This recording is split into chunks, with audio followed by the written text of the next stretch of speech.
கிரீடம் அப்படிங்கிற மலையாள படத்த பத்தி தான் இப்ப நாம பார்க்க போறோம். இந்த படத்துல வந்து ஹீரோ வந்து இவரு தான். இவரு வந்து சப் இன்ஸ்பெக்டரா புதுசா மொதல்ல வேலைக்கு சேர்ந்திருக்காரு. எப்படின்னா ஒரு ரெக்கமெண்ட்ல இவரோட அங்கிள்னு ஒருத்தர் வந்து ஏற்கனவே முன்னாள் போலீஸ் ஆஃபீசர்.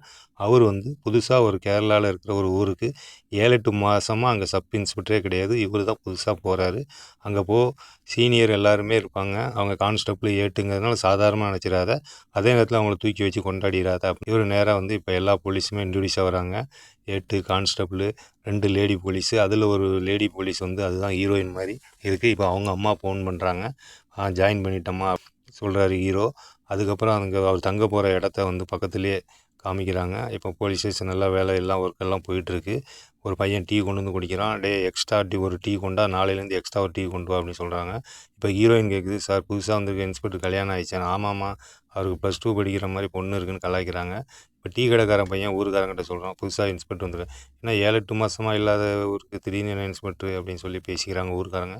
இப்போ கமிஷனர் வந்து பார்த்துட்டு ஓகே பார்த்துக்காங்க அப்படிங்கிற மாதிரி இது பண்ணிட்டு போகிறாரு. இப்போ ஒரு ஹோட்டலில் வந்து போய் சாப்பிட்றாங்க. இந்த ஹோட்டலில் சாப்பாடு நல்லாயிருக்கும் அப்படின்னு சொல்லி போலீஸ்காரங்க ஹீரோவை கூப்பிட்டு போகிறாங்க. ஹீரோ அவங்க அம்மா கிட்ட பேசுகிறாரு. அப்புறம் அந்த ஹோட்டலில் சாப்பிட்றவங்களுக்கு காசு கொடுக்குறாரு. அவங்க ஆச்சரியமாக பார்க்குறாங்க. இது வரைக்கும் அவங்க காசு கொடுத்தது இல்லை போல். அடுத்து வந்து இவங்க கூட வேலை செய்கிற ஒரு கான்ஸ்டபிள் அவரை போய் பார்க்க போகிறாங்க. அவங்க அம்மா வந்து உடம்பு சரியில்லாமல் இருக்காங்க.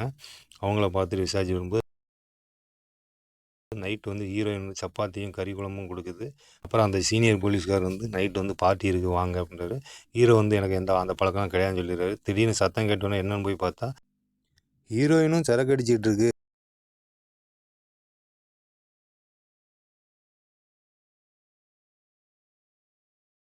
மறுநாள் காலையில் கராத்தையோடு சேர்ந்து சரக்கும் அடிப்பீங்க போலையே அப்படின்னு ஹீரோ வந்து ஹீரோயினை கலாய்க்கிறாரு.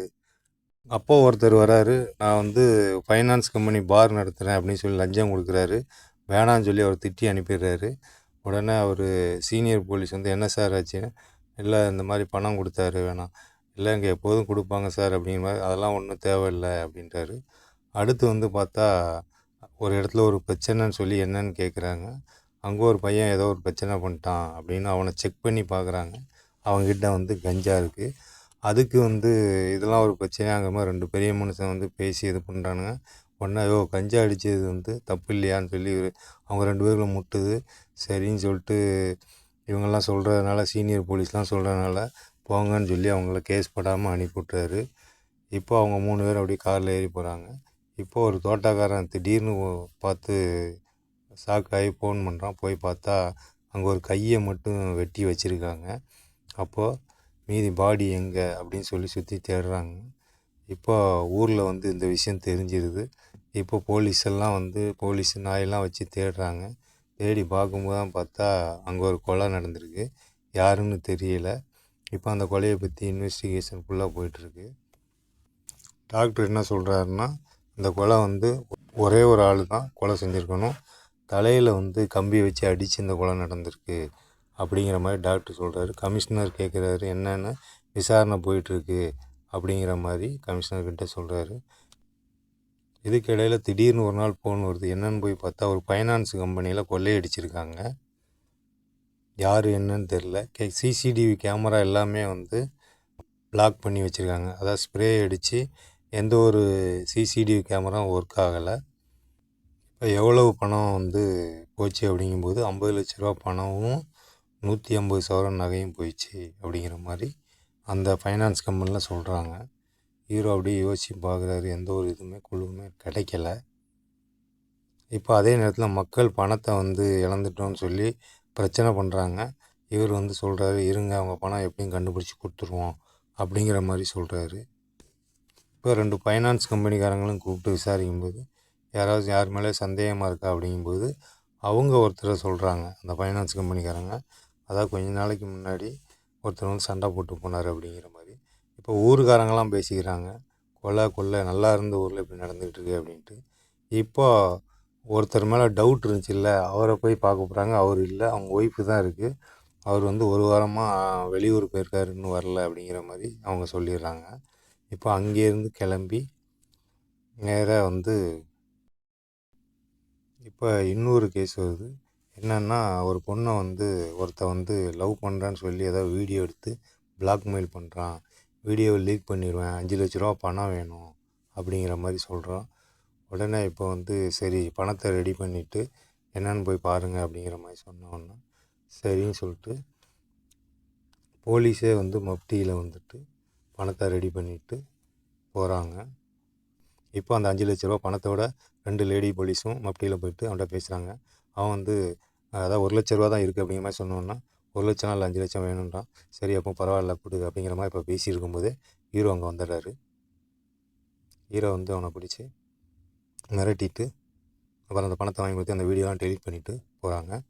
இப்போ ஹீரோட அப்பாவும் அம்மாவும் திடீர்னு வந்து பார்க்க வந்திருக்காங்க. பார்த்துட்டு பேசிட்டு எப்படி இருக்குது, டியூட்டிலாம் எப்படி இருக்குது, நல்லா போயிட்டுருக்கு, ஆனால் என்ன ஒரு ஒரு மர்டரும் ஒரு ஃபைனான்ஸ் கம்பெனி இந்த விஷயமும் போயிட்டுருக்கு, எப்படி நான் கண்டுபிடிச்சிடுவேன்னு சொல்கிறாரு. அதே நேரத்தில் அந்த ஒரு ஊருக்காரர் எப்போ பார்த்தாலும் வந்து ஹீரோக்கிட்டே வந்து பிரச்சனை பண்ணுறாரு. நீ வந்ததுலேருந்து சரியில்லையானே அப்படி இருக்குது, கொலையை கண்டுபிடிப்பியா இல்லையா அப்படிங்கிற மாதிரிலாம் கேட்டிருக்கேன். இப்போ திடீர்னு பார்த்தா இன்னொரு கால் வருது. என்ன அப்படின்னு பார்த்தா டேமில் ஒரு கொலை, திரும்பவும் ஒரு கொலை, இது வந்து 2வது கொலை.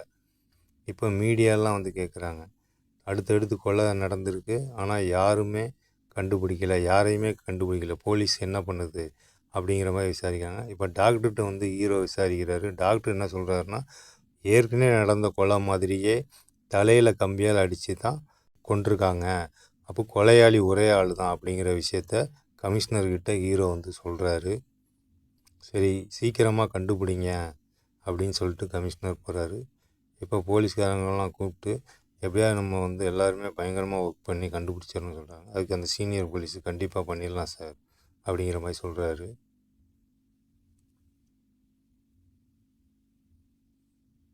இப்போ போலீஸ் வந்து எல்லாத்தையும் யோசித்து பார்க்குறாரு, என்னென்ன நடந்துச்சு, யாரெல்லாம் என்னென்ன சொன்னாங்க, எல்லாத்தையுமே இது பண்ணி பார்க்குறாரு. இப்போ சந்தேகப்படுற மாதிரி சில பேரை கூப்பிட்டு வந்து விசாரிக்கிறாங்க. ஆனாலும் எந்த குழுவுமே கிடைக்கல.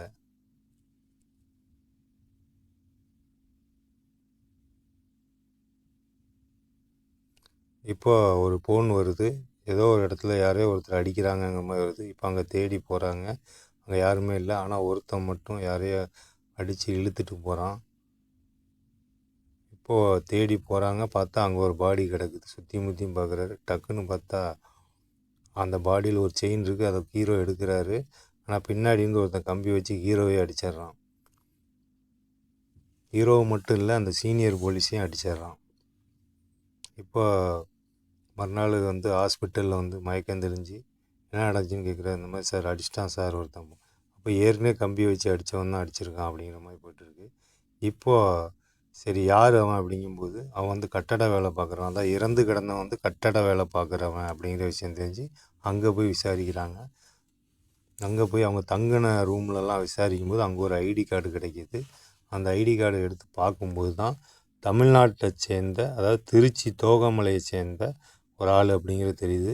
இப்போ அதை வச்சு விசாரிக்கும்போது இதுவரைக்கும் இறந்த 3 பேருமே தமிழ்நாட்டுக்காரங்க, 3 பேருமே திருச்சி தோகமலையிலேருந்து கட்டட வேலைக்கு வந்தவங்க அப்படிங்கிற விஷயத்த கண்டுபிடிக்கிறாங்க.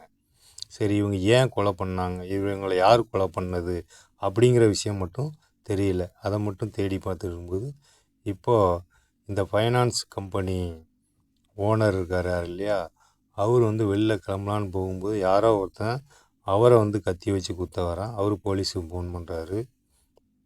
இப்போ அவன் தப்பிச்சு ஓடிடுறான். துரத்தி பார்க்குறாங்க, அவன் தப்பிச்சு ஓடிடுறான்.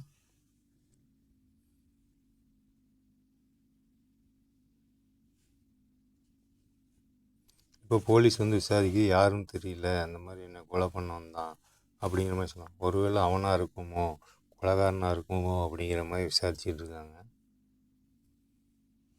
இப்போ சந்தேகப்படுற மாதிரி இன்னொருத்தனை பிடிச்சி கொண்டு வரும்போது அவன் வந்து நான்லாம் எதுவும் பண்ணல அப்படிங்கிற மாதிரி சொல்கிறான். சரின்னு சொல்லி விசாரிச்சுட்டு அவனையும் விட்டுறாங்க.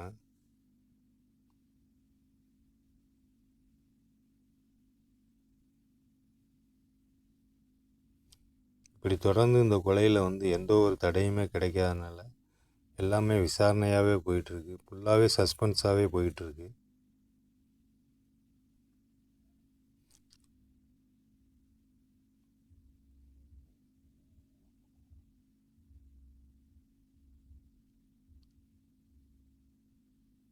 இப்போ ஃபைனான்ஸுக்காரங்களை கூப்பிட்டு ஒரு விசாரணை நடக்குது. என்ன அப்படின்னா ஹீரோ ஒரு சூப்பரான ஒரு பாயிண்ட் கண்டுபிடிச்சிட்டாரு. என்னன்னா இவங்க சொன்னாங்க இல்லையா 50 லட்ச ரூபா பணத்தை காணோன்னு, அந்த பீரோவில் 50 லட்சம் வைக்க முடியாது. எப்படி நீ 50 லட்சம் சொன்னோன்னு மிரட்டி கேட்டோன்னே, இல்லை சார் இன்சூரன்ஸில் எங்களுக்கு எக்ஸ்ட்ரா பணம் கிடைக்கும்னு நாங்கள் போய் சொன்னோம், அதில் 10 லட்சம் தான் இருந்துச்சு அப்படின்னு உண்மையை ஒத்துக்கிறாரு. இப்போ அந்த எப்போ பார்த்தாலும் சண்டை போடுற பெரிய மனுஷன் வந்து என்னையா பெரிய மனுஷனை கூப்பிட்டு வந்து விசாரிக்கிறீங்கன்னா, யார் இந்த ஆளா பெரிய மனுஷன், இவன் வந்து ஃபைனான்ஸில் இன்சூரன்ஸ் கிடைக்கும்னு எக்ஸ்ட்ரா பணம் சொல்லியிருக்காங்க அப்படின்னு சொல்லி அவரையும் திட்டிடுறாரு. அவங்க எல்லாம் போயிடுறாங்க. இப்போது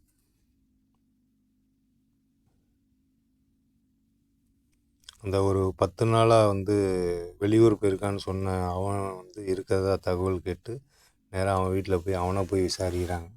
அவனும் வந்து கொலை செய்கிற மாதிரி எந்த ஒரு இதுவுமே தெரியலை.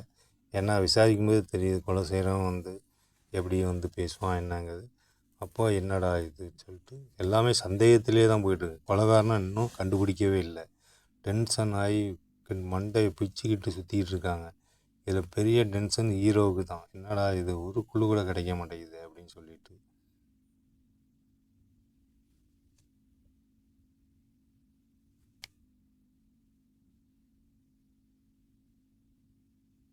இப்போ கமிஷனர் கூப்பிட்டு என்ன ஆச்சுன்னு கேட்குறாரு. சார் கூடிய சீக்கிரத்தில் கண்டுபிடிச்சோம் சார், சின்ன சின்ன குழு கிடச்சிருக்கு சார், எனக்கு கொஞ்சம் டைம் கொடுத்தீங்கன்னா எல்லாத்தையும் கண்டுபிடிச்சோம், பார்த்து சீக்கிரம் கண்டுபிடிங்க, ரொம்ப இதுவாக இருக்குது, ரொம்ப இஷ்யூ ஆகிக்கிட்டே இருக்குது அப்படிங்கிற மாதிரி சொன்னார்.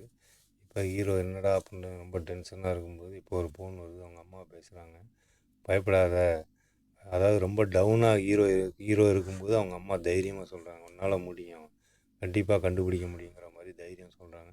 திரும்ப விசாரிக்கிறார். இப்போ சேட்டுகள்லேருந்து ஒருத்தன் ஃபோன் பண்ணி, சார் நீங்கள் ஏற்கனவே காணாமல் போன நகையில் டிசைன் கொடுத்தீங்கள, அந்த மாதிரியே நகையை வந்து ஒரு லேடி கொண்டு வந்து காமிச்சு சார், ஆனால் நான் ரொம்ப டீட்டெயில் கேட்டவொன்னே அது வேணான்னு சொல்லி வைக்காமலே போயிடுச்சு.